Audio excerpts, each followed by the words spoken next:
Welcome to the resurrection of Melbourne Real after a 2-year hiatus. We're finally back and we're doing it. I'm Tony Jack the Bear Mantz, and thanks for checking us out today. Today I'm along with my friend Martin Green. How are you, Martin? Pleasure to join you there. Thank you. Good to have you. And my friend and Martin's friend, Errol. That's right. Thanks for having me. Good to have you here, mate. Cheers. You're travelling from New Zealand, having a bit of a holiday here. That's right. Hanging out at Martin's. Yeah. Martin's kindly provided his space to let us record the podcast today, which is cool. Welcome to the studio. Yep. So we're going to try and get this podcast, because we're getting it back on and starting again. Yesterday we had a bit of a false start. Today we almost had a false start, but we thought we'd just have to get something out because I made a promise that we'd get this on. So we're going to get this on. But I think over time we will.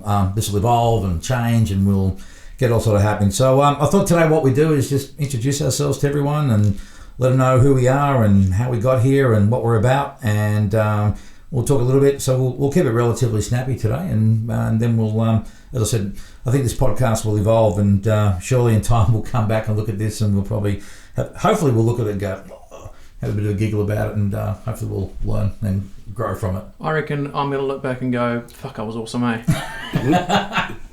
Well, let's hope so. I know it's definitely going to get, or at least at least if I don't get better, then something's wrong. Anyway. Yeah, word. Yeah, So anyway, I thought what we might do is just tell people about us and I guess our journey through life, and how we got here and how we got to this podcast. So do you want me to start, or do you want to tell people? Far away. Alrighty. Well, we're here basically because of London Real, the podcast that Brian Rose has been running out of London for a while, and I was really into the vision that Brian had of having this global community of people doing podcasts, and for those of you who haven't seen any of the London Real podcasts, Brian's a badass motherfucker. He came through finance and now he's doing this thing full time on a very big scale, and he gets a lot of really cool people on who are movers and shakers within their industry, and he talks about lots of really good things about spirituality, consciousness, health, being better at life. He puts on these webinars. He just puts out so much good free content for people that really want to try and better themselves. And so he invited people back then around the world to put up their own podcast and say, and we can call it, Madrid Real, New York Real. So there's quite a few around the world. That have embraced this. And so I did embrace it with a guy called Andrew Donawi, and big shout out to Andrew. And he has moved on, and unfortunately we just let the ball drop. But in recent times, I decided I wanted to resurrect it and put it out there and make a commitment to this. So we're here to do this and just have a lot of fun, and hopefully we'll get some really cool people in to tell us about their world and what they're doing, and hopefully we can grow this thing and create something that Brian's done, maybe even bigger and better. But this is the start, the genesis today. We're just getting it all together here. So that's how we're here. And so tell us about you, man. Let's just let people know who you are, your background. Talk about a bit about our friendship and whatnot. And I'm Martin. It all started when I was about 3. That's when I was sort of cognizant of what was going on. But no, I've from New Zealand. I came over to Australia to be a rock star, as we all do. Came over in a band. I'm a singer and a bass player in a band called Damn the Maps. And I met Jack Jack's a mastering engineer, but he'll get to that in a minute. Jack mastered my first and second album, and we've been friends ever since the first sort of 20 minutes of that first mastering session. And we've helped each other along the way many times with projects, and here we are working together again, which is good. I recently quit my job. Actually, I quit my job almost a year ago today, actually, very close to middle of July of last year. Fuck, man, it's been a year. It's been a year. Oh, that's awesome. I've not worked for any cunt for a year now, which is good. So I started my own business in about December of last year, and it was paying for itself by January. That's beautiful, man. Paying for me by January, which is very good. So I've been very, very lucky to have an incredibly good and very talented business partner, and the two of us we take each side of the business that we look after, that we're the experts in, and we just smash it out. And what we're not sure of, we come together and ask each other advice and just figure it out together. And the things, we're profitable in our first month, and we're still profitable, and I'm living off it. And it is safely the best decision I've ever made, is to get away from working for anybody. It's I've been predominantly in account management, sales kind of thing, and I'm a business builder. My job is to get hired by some person who has a business that's probably not doing that well, has a product of some sort, somewhere technical, and says, hey, can you grow this? Productize it, build the proposals, make the brochures, manage it, and sell it, and take it from doing nothing or from doing a couple $100,000 a year to doing $1 million a year or something like that.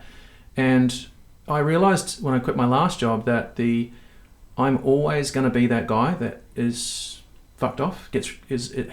Where they're always going to get rid of me. There's never going to be a job if I stay in this industry or this type of job role. They're always going to get the business to a point where it is doing well or it isn't doing well.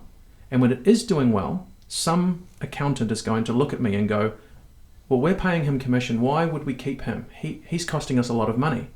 To which some stupid CEO is going to go, yeah, fuck it. Let's see if we can fuck Martin off and run it ourselves. And, well, good luck to that. And some of them sort of pull it off and some of them don't. But unfortunately, most of them haven't pulled it off after I've left. Yeah, I think it's such a short it's such a short-sighted view that people have. Like you said, they look at it and go, oh, fuck, there's a cost. However, yeah, it's on commission, so they're only paying you a percentage of earnings. Of what I've earned them. So therefore, they've earned money. They got bank. That's right.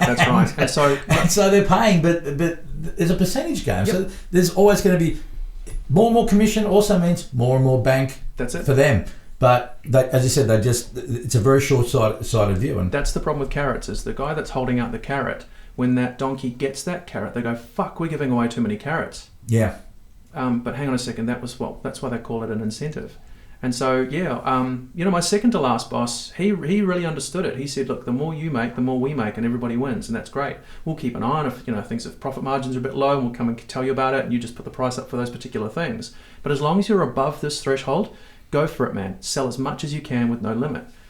He gets replaced by another guy, because that's how the politics of corporate world works, and that guy goes, nah, fuck this, we're not going to pay you all this kind of money.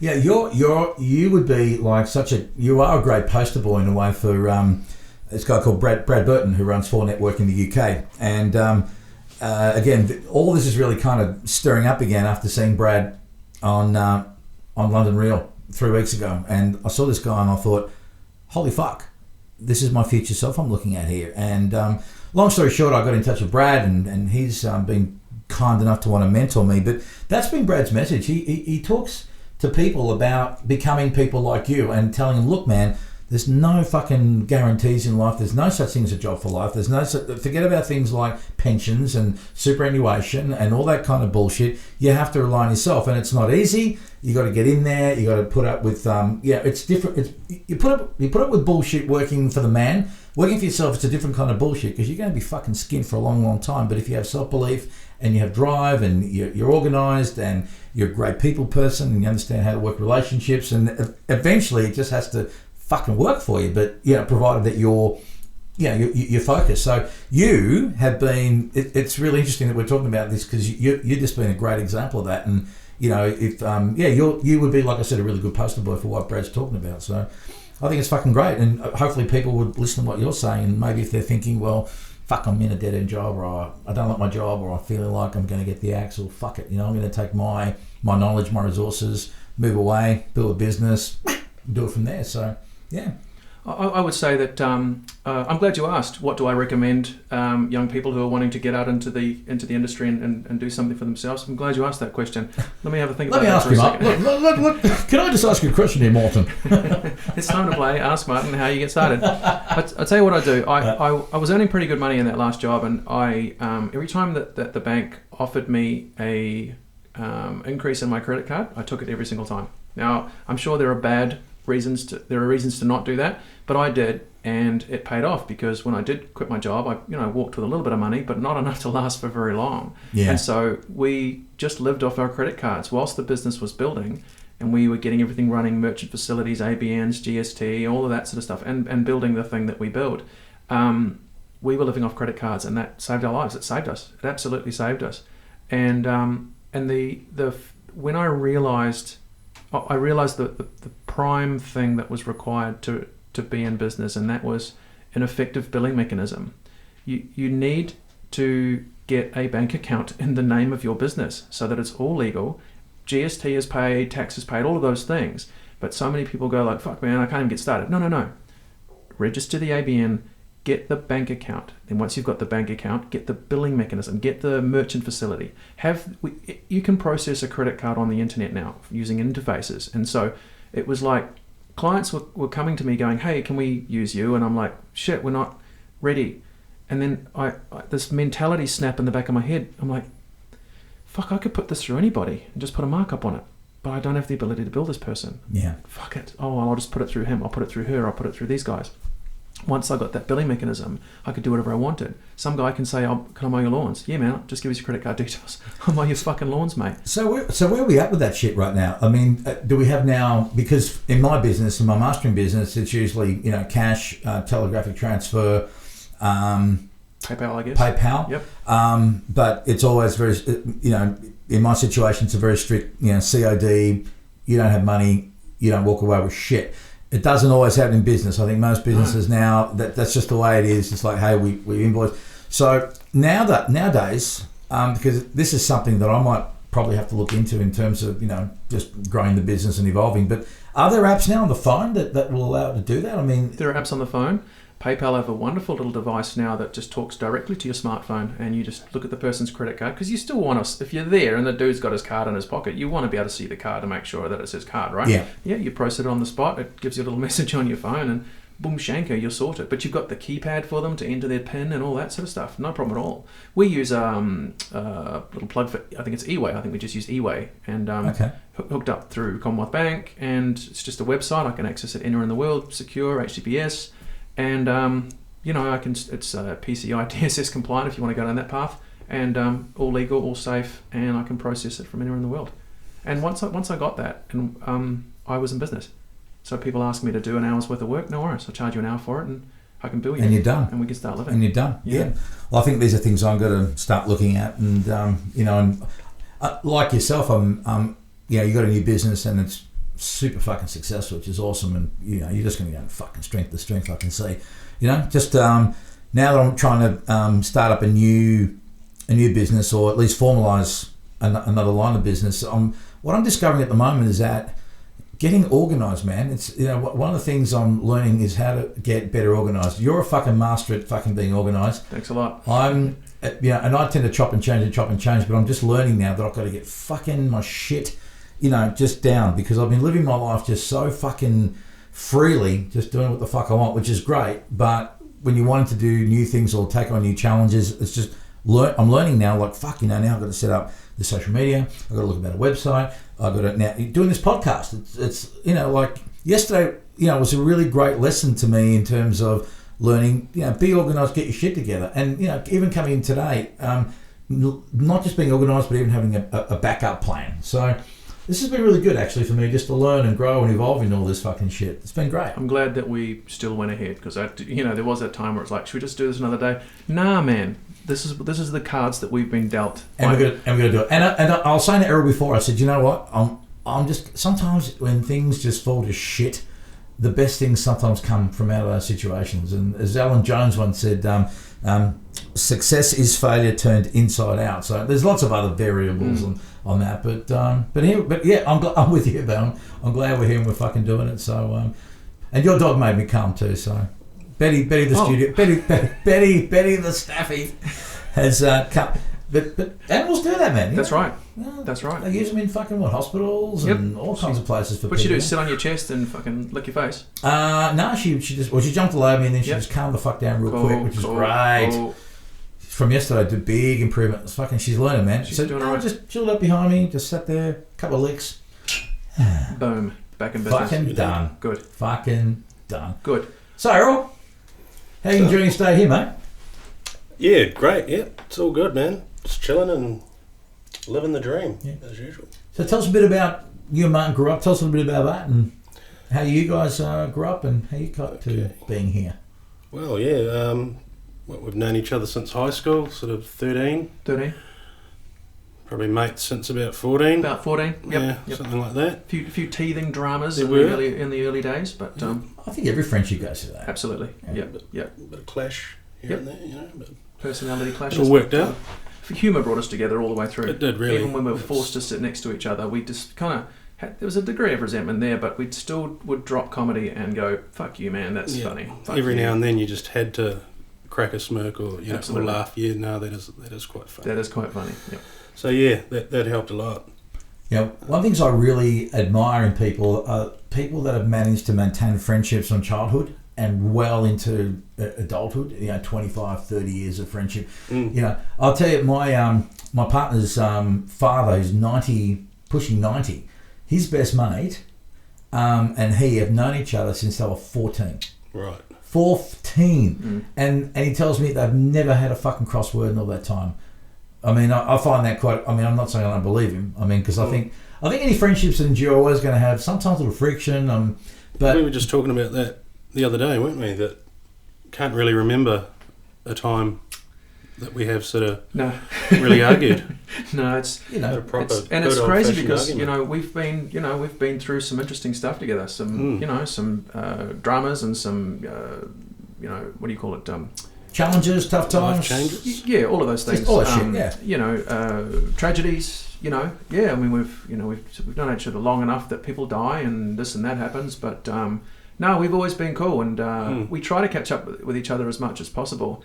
Even though Errol lives in New Zealand, we just and this year was a particularly good idea. What we did was none of us had a hell of a lot of money, so we just went around the house selling things that was just bullshit we didn't need.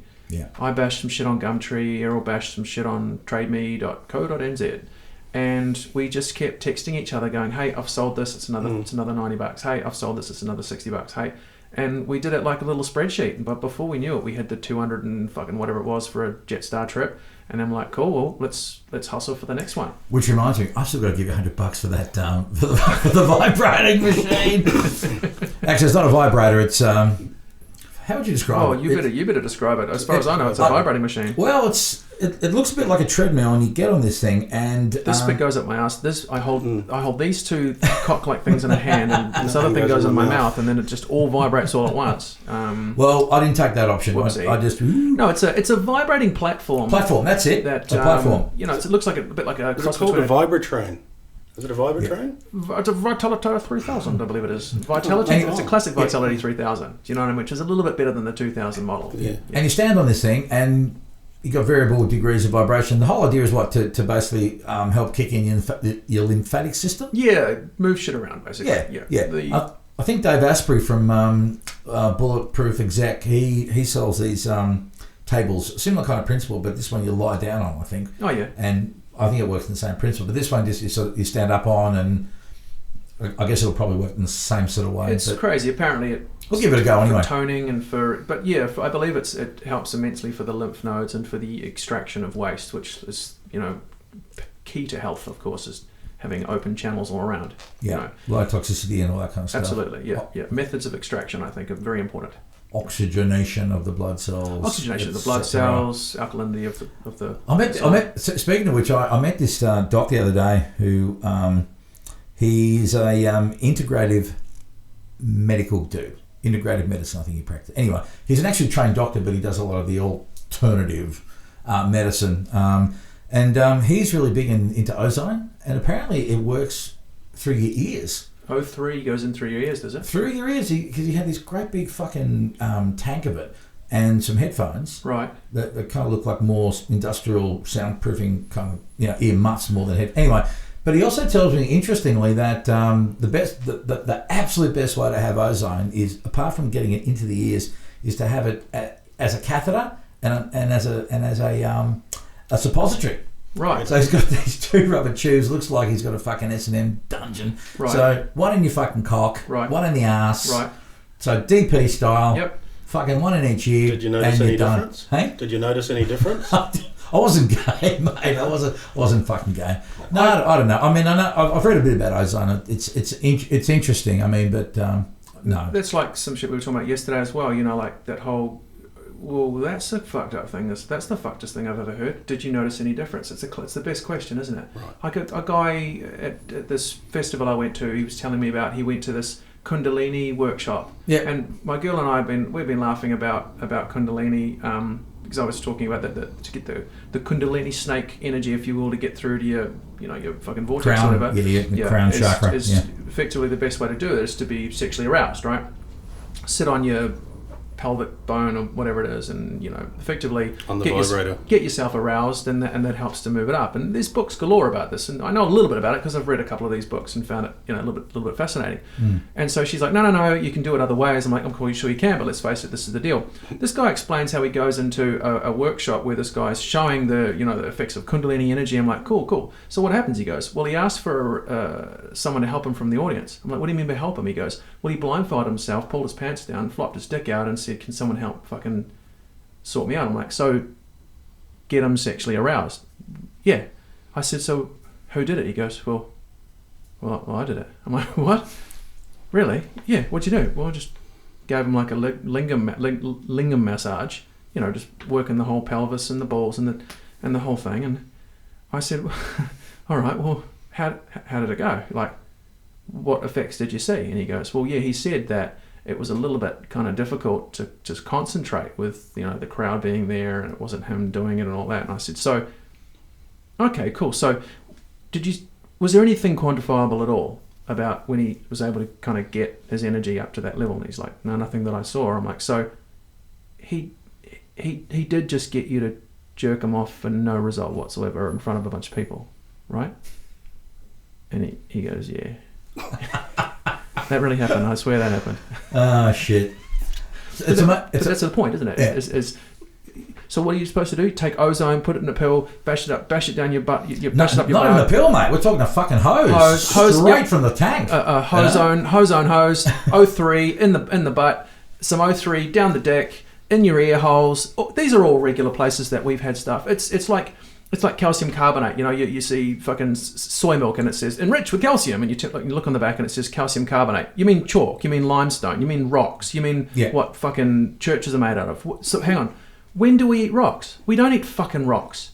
No. So why would that be absorbable? It's not absorbable. Funny that the calcium carbonate's not absorbable. Is that the same though with minerals? Things like iron, zinc, magnesium, in their shit like that. In their, for example, in their chelated form, or in as like an orotate, or a naturally occurring way. No, I'm not saying that calcium carbonate isn't naturally occurring. It's just not something that we've ever eaten, so we can't fucking absorb it. So it's calcifying in certain areas. We're pissing most of it out, and it's not working. And so I just can't think. I've done a fair bit of research on this, and I can't think of a single time that anybody's ever bashed a gas pipe up their butthole for benefits. It seems weird, doesn't it? Giraffes chew on the bones of the dead, and it's been measured that they get calcium out of it.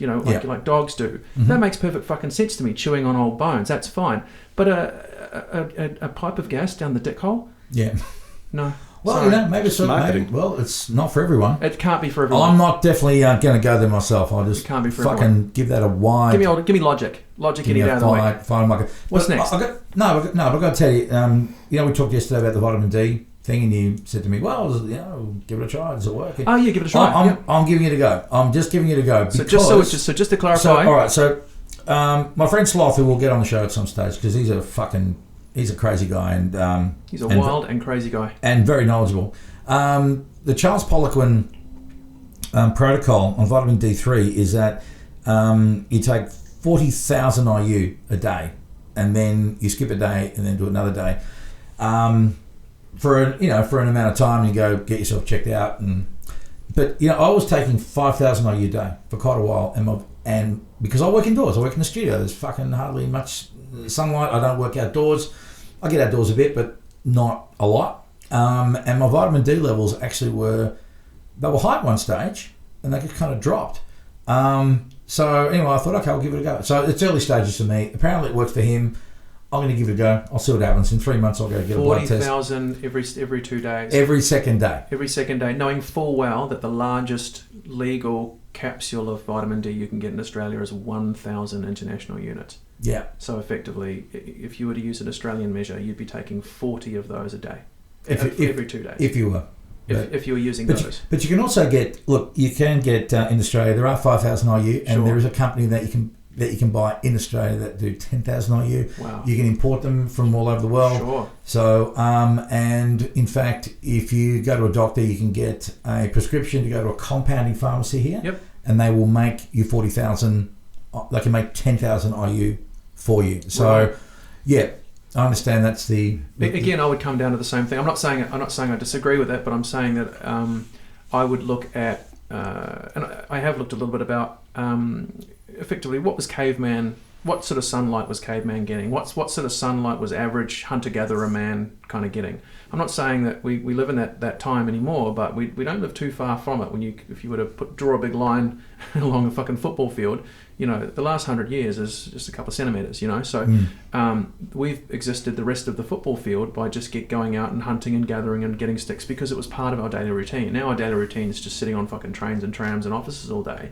I'd be very curious to see, would a caveman have gotten anywhere near 40,000 international units of vitamin D a day or not? But they're dead now. That's why. If they're so smart, how come they're dead? Absolutely. It's a really good question. Yeah. Well, it'll be interesting to see. Like I said, I'll give it a go. I understand that you can get toxicity from excess of too much stuff. That's why I said, look, I'll give this 2-3 months. Yeah.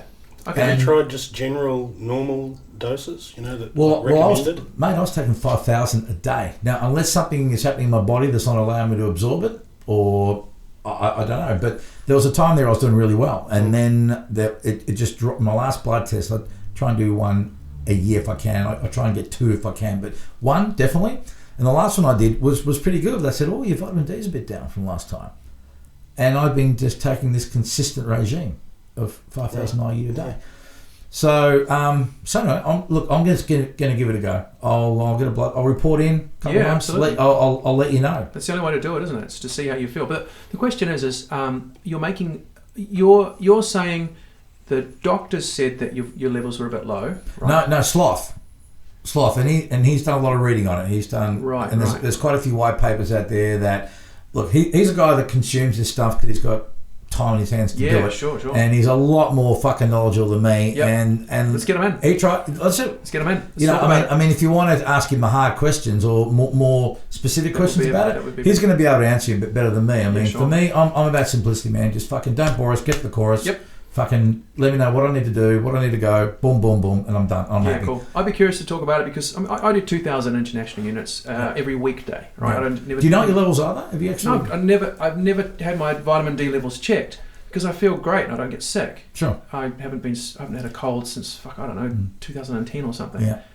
The closest I get, I might get a slightly scratchy bit, but it's only after a week of stressing out with a fucking CEO or some piece of shit that I've had some drama that I've had to deal with for 5 days. Hello, Kyle. So I'm just I hate you, Kyle. Kyle, I hate you, Kyle. Joke. You know what I mean? It's if I've got to deal with Kyle for 5 days, then that's fine. I have a tendency to get a bit scratchy, but no sickness I've had in the last 5 years has lasted longer than a day and a half. Yeah. So and I take 2,000 a day. So. For me, I go with the old concept of I feel fucking fine, don't worry about it. If it ain't broke, don't fix it. Yeah. Another doctor told me that a while ago too. There was a time when at one stage in life when I was very obese, had lots of weight, managed to lose the weight, get down to where I'm today. And as this was coming off, I had this one particular doctor who I don't see anymore, but he was a good bloke and he helped me out a lot in terms of helping me with nutrition and stuff like that. But he made a good point, similar to what you said, because I was getting a bit obsessed with the numbers. And he just sat me down and he said, look, just hang on a minute. Tell me, how do you feel? I feel great. Great. That's all we need to know. This is all interesting. This is all good. But when it comes to the minutiae of it all, I said, don't worry about it. Yeah. You're fine. You're fine. If you feel good, you're fine. And are you Sonic the Hedgehog? Am I? No. No, you're not, are you? So all those stat points and fucking gold stars and coins and shit that you've got in the top right-hand corner. Don't mean shit. Don't fucking worry about it. Yeah, absolutely. Yeah. Yep. So there you have it. Come and talk to me when you feel terrible. Yeah, well, that's been a long time. Yeah. Physically. Yeah. I like you, man. Just a couple little scratchy things here and there, or most of the time it's a lack of sleep. If I have a lack of sleep, that's what will fuck me more than anything else. Yep. You know, but other than that, so I think Errol and I are doing incredibly well this week, given Errol's been here since last Friday, so he's been here a week today. So you've been going hard? We've been partying every day, every single day. I'm basically, this is a very cheap holiday for me. So instead of me going somewhere and renting cars and stuff, we've just brought Errol over here. It's exactly the same. Yeah. And just going to all my favourite bars and having a great time. And I think we've pulled up very, very well, given that we've done it 7 days in a row now. So what's been any highlights of your trip so far, Errol? Any places that Martin's taken It's to? all been great. Yeah, we hit the city for a day. Yeah. Toured around there. Went to the markets, the Victoria Market. Yeah, Victoria Market. Classic market. Great. It was fantastic. We got halfway through, and then decided we'd go and do other things, but that was pretty cool. And what did we do? We drove for a couple of hours to get a pie. Yeah, which you can only do in Australia. Yeah, absolutely. Yeah. No, it's all been good though. Yeah, made a table. Yes, you made one. You made me a table. We made a table. Actually, I got to throw that up on my Facebook. So. To show people, take a good photo of it and bash it up. No, it's a fucking cracker. So anyway, we'll just wind it up. Yep. At this point, so do you want to tell people about your website? You got a Facebook or anything you want to put out at all? Damnthemaps.com. That's all I need to know for now. Damnit.com. jackthebear.com.au for any mastering, and I'm also about to launch a motivational speaking site very soon, but we'll let them know about that when that is actually up and running. So I won't make the same mistake as last time of letting people know, hey, we're coming. There's nothing to give. So yeah. Errol, any websites or Twitter addresses or cocksuckersanonymous.com. cocksuckersanonymous.com. Oh, yep. And you can find me on Twitter on Jack_the_bear. And before I go, just another shout out. Thank you to Brian Rose of London Real, Brad Burton for networking. Thank you very much. Appreciate all you've been doing for me, sir. And we'll catch you guys real soon. Thanks to Claire Hill for production. Absolutely. Sea Dog, you rock, baby. Thanks, guys. Cheers. All right. See yous. Bye. Peace.